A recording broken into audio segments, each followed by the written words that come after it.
Just this past month, Jason and I celebrated 33 years of marriage. So I started thinking about the decorating journey throughout the years and all the things I've learned. Brutally honest advice, not just things that I learned studying interior design. Things that I have learned through all my experiences of different homes, different stages in life, and I thought I would bring them to you today. So we're just gonna hop right into this because all of that kind of leads into number one. And number one is editing your space regularly. And that's like a tongue twister to say. Edit your space often.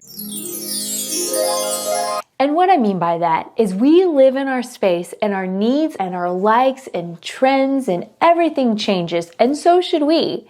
I've learned that looking back at old photos, does my house look like it does today? Did it look like that, even back in the year 2000? No, it's completely different, and that's okay. So let me start by saying, because there's always controversy, and I never understand why people kind of get bent a little bit out of shape about some of the things that I'll say, is always remember to decorate with what you love.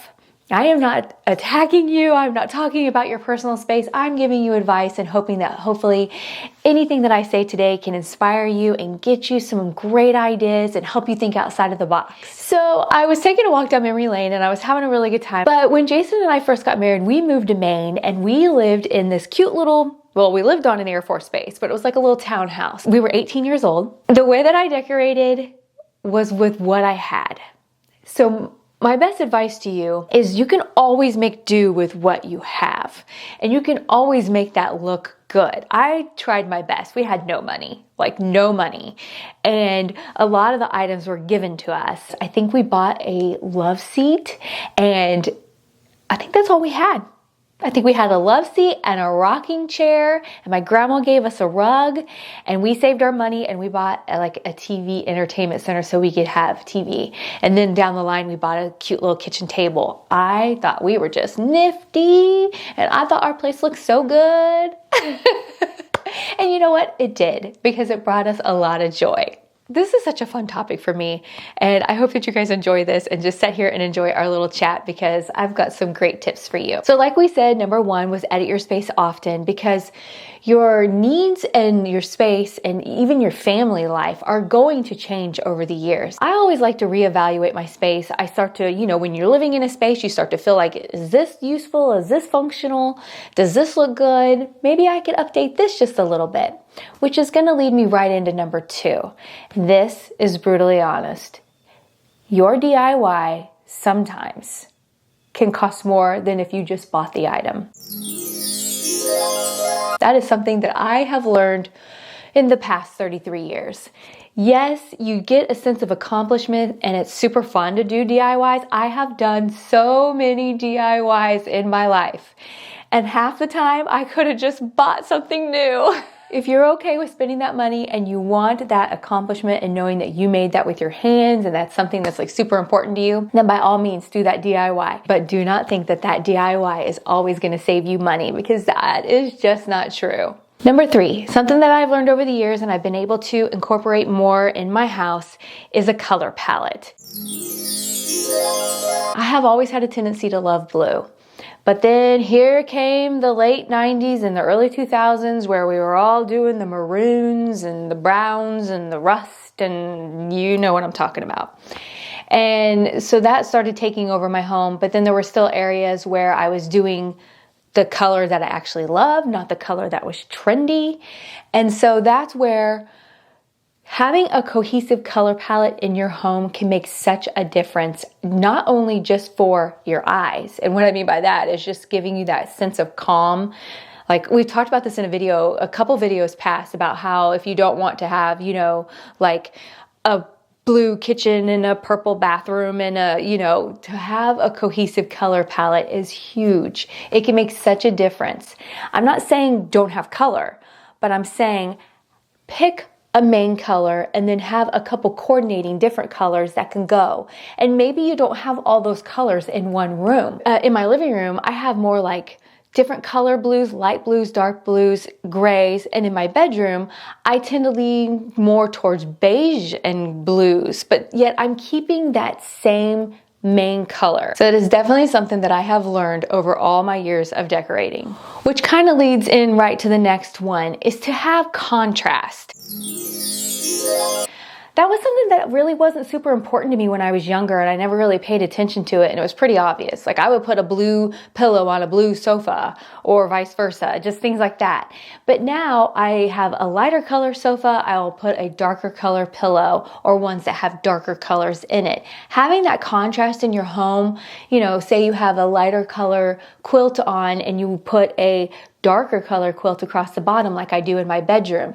Little things like that can really make a difference, can really make your accents pop, and can really highlight the color of your home. A big thank you to BetterHelp for sponsoring today's video. I have to share with you that this past week I experienced something that I've never experienced like this in my entire life, and that was online bullying. Let's just say that doing social media, we all know that that's just part of the unfortunate territory. But to say that my therapist was a big help would be an understatement. It has been so nice to have someone to go to from the comfort of my own home and express, really honestly, that sorrow and that grief that comes with that kind of online just ugliness. That's one of the really cool parts about BetterHelp. They are there to help you with whatever you're going through. They have licensed therapists that can give you unbiased opinions and help you to achieve the mindset, the goals, the outcome that every person hopes for. And the cool part is you can do it from the comfort of your own home. You'll go to betterhelp.com/acharmingabode. They'll ask you a few questions and then they'll match you with a therapist, usually within 48 hours. And then you can decide, do you want to do this through a phone call? Do you want to do this through video chat? Do you want to do this through messaging? You get to decide, and it's so super convenient. You don't have to leave your home. You don't have to sit there, with a therapist face to face. And you know what else? If you don't like the therapist that you got matched with, it is so super easy to switch just with the click of a button. Unlike if you've ever been to a therapist face to face and you feel like you have to break up with them, this is so convenient. I highly recommend it. Let BetterHelp connect you to a therapist who can support you all from the comfort of your own home. Visit betterhelp.com/acharmingabode or choose a charming abode during sign up, and you'll receive a special discount on your first month. A big thank you to BetterHelp for sponsoring today's video. This next one is something I learned over the years, and it took a long time, and I want you to hear me on this one. When you go shopping, you have to shop with a purpose. You cannot go in there and just be like, oh, I love this, I have to get this, and have no plan, no purpose, and no idea what you're gonna do with it. Because I've done that many, many, many times. I get caught up in something and think it's so great, and I love it, and then I get it home and it doesn't look good. Or I've been like around someone else's home and I adored this mirror that they had. And I'm like, oh, I love that mirror. And then I'm like, I'm going to get me one of those. And then I bring it into my home. It doesn't look the same.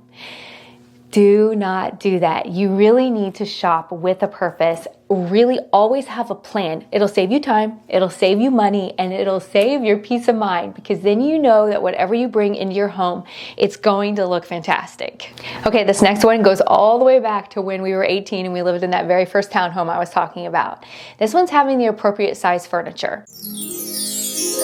I did not have the appropriate size furniture for the space, but I also didn't have the budget. But getting the appropriate size furniture for your space can really just make a world of difference. If your furniture is too large for the space, it's really going to look odd. It's really going to look cramped. Or if your furniture is just too tiny in a large space, well, if you're going for that minimal look, then you will have achieved it. This next one is something that I really only came into play in my own design journey about 5 years ago, I would say. It was something that I never really focused on or really cared about, and that is having a focal point in a room. And I don't mean like every room has to have a focal point, but your main rooms, where people walk into, what do you want them to see? What do you want to draw their eye to? Going to like my bedroom, I really wanted to make the wall that you walk into the focal point. There's my headboard, pictures, the mirrors, everything like that. That is the focal point. And it really just draws your eye to what you're wanting to showcase in your home and, be like that shining showpiece. Keep that in mind. Having a focal point in your room can really just be the chef's kiss. This next one is something that I have worked on and worked on and worked on. This one's exhausting to me. And this is where you have to declutter your home constantly. Like, what in the world? Why do we have so much stuff?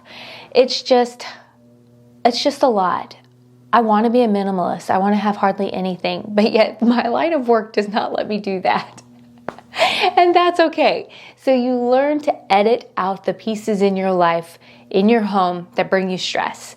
When I have a lot of clutter, it's a lot of stress. I have a lot of clutter right now, and it's causing me so much stress. So stay tuned. I am going to declutter my entire home from top to bottom, and I am going to do it in 1 week. And I'm going to show you how I do it, how I stay sane, how I accomplish it, and what kind of mindset I'm going into this with.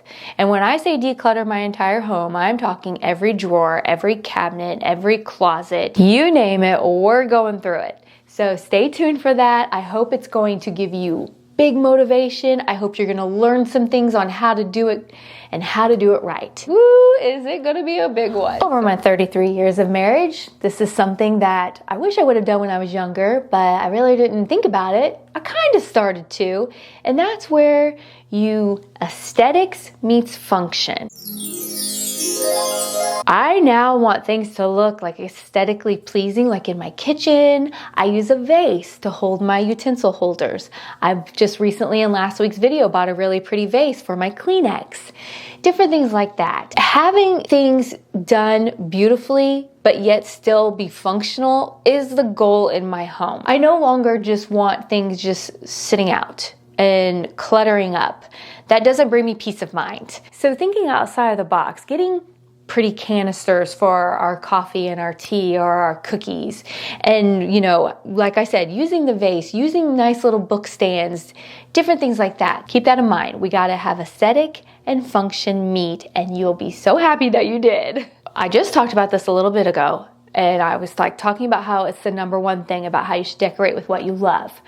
And that just leads into don't follow trends just to follow a trend.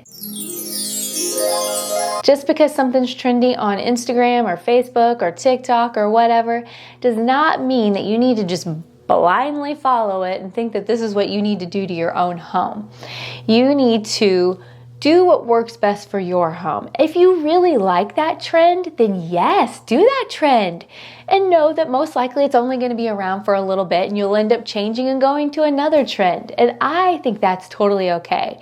If you're willing to, like I said, we need to reevaluate our spaces every once in a while because we're not just going to just stay the same for 30 years. Can you imagine if my house still looked the same as it did 33 years ago? Ooh. So it's okay to follow trends, but just understand that you will be changing those things every couple of years, and that can be fun. But also keep in mind that every trend is not going to work for you. If you're enjoying today's video, please hit the like button. Make sure you're subscribed and share it with your friends. Something I've learned over all these years is that personal touches matter. I used to shy away from having very many family pictures hung up because a lot of interior designers tell you that, oh no, that doesn't look good. You don't want to put your family photos everywhere. Nobody wants to see that. Well, nobody else lives here and I want to see that. So I recommend to you that your personal touches do matter. If you have a tea set that your great grandma left you and it means so much to you, please display that for everyone to see. But more than anything, display it for you to see because that's who's going to see it all the time. How often do we have people at our homes? Not that often. So have those family photos, have those things that mean something to you, whether they're trendy or look great or not. You put those wherever you want because that is what's going to bring you joy, which is ultimately going to make you feel at peace in your own home. This next one. Oh my goodness. It's something that I learned that I never really knew until I put it into practice, that it makes such a difference. And you'll hear all kinds of interior designers talk about this, but it's symmetry. And until you try symmetry, you will be shocked. Now, I'm not saying that every single thing has to be matchy, like it doesn't have to be perfect, but your eyes, it's just a proven fact that it's pleasing to them to see that symmetry. And I agree. Once I like hung up my curtains in my living room and I had that symmetry with the mirrors on both sides, when I walk in, I'm like, oh, that looks so good. Back in the day, I used to have something different on this side and something different on that side. Never gave me any kind of wow feeling. But then when I switched it and I put the exact same large items on both sides, it knocked my socks off. And so, symmetry, it will be your best friend. Just give it a try, I promise. This next one is very important when it comes to what we were talking about earlier with like having a home that doesn't feel stressful. And that is that everything needs a place. In order for my home to feel clean and nice and relaxing, everything needs to have a place. If it doesn't have a place to go, well, what happens? It just junks up the counter. It's just sitting there. And then it's just like, what am I supposed to be doing with this?